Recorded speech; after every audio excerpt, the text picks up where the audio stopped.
నిజంగా ఆమెలాగా ఇప్పుడు బ్రతుకుతుంది. మనం రాసిచ్చిన ఆ దరిద్రమైన స్క్రిప్ట్లో అద్భుతంగా నటించి చివరాఖరుకు చప్పట్లు కూడా దక్కించుకొని ఓడిపోయిన ఒక గొప్ప కళాకారిణి. పుట్టిన దగ్గర నుంచి కట్టి కాలేదాకా సొంత ఇంటి కోసం వెతికి అలసిపోయిన ఒక శరణార్థి గురించి చెప్పారు. పుట్టినప్పుడు అది నానిల్లు, తాళిపడిన తర్వాత ఆమె మొగుడిల్లు, ముసల్తానం వచ్చిన తర్వాత అది కొడుకిల్లు. మరి ఆమె ఇల్లు ఎక్కడ? మధ్యలో ఎక్కడో ఇరుక్కుపోయి జీవితాంతం ఇక్కడో కాలు అక్కడో కాలు వేసి అదే ఇంట్లో ఉన్నట్టు బ్రతికి వెళ్ళిపోయే ఆ మనిషి పేరు అమ్మ. అదొక 60 ఏళ్ళ సుదీర్ఘ నరకం. అమ్మంటే పుట్టుకతో ముసలిది కాదు కదా. నీకు నాకు పరిచయం కాకముందు ఆవిడ కూడా ఆడపిల్లే.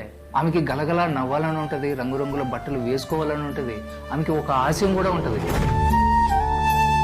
కానీ పెళ్లి అని ముడిపడిన తర్వాత ఆ అమ్మాయి చచ్చిపోతుంది. ఆ శవం మీద ఒక భార్య పుడుతుంది. ఆమె ఇంటి పేరు పోతుంది, గోత్రము మారిపోతుంది. చివరికి ఐడెంటిటీ కూడా భర్త పాదాల దగ్గర తాకట్టు పెడుతుంది. అప్పటిదాకా నా ఇష్టం అనుకున్న ఆడపిల్ల అప్పటి నుంచి ఆయన గారి ఇష్టం, అత్తగారి ఇష్టం అని బ్రతకడం మొదలు పెడుతుంది.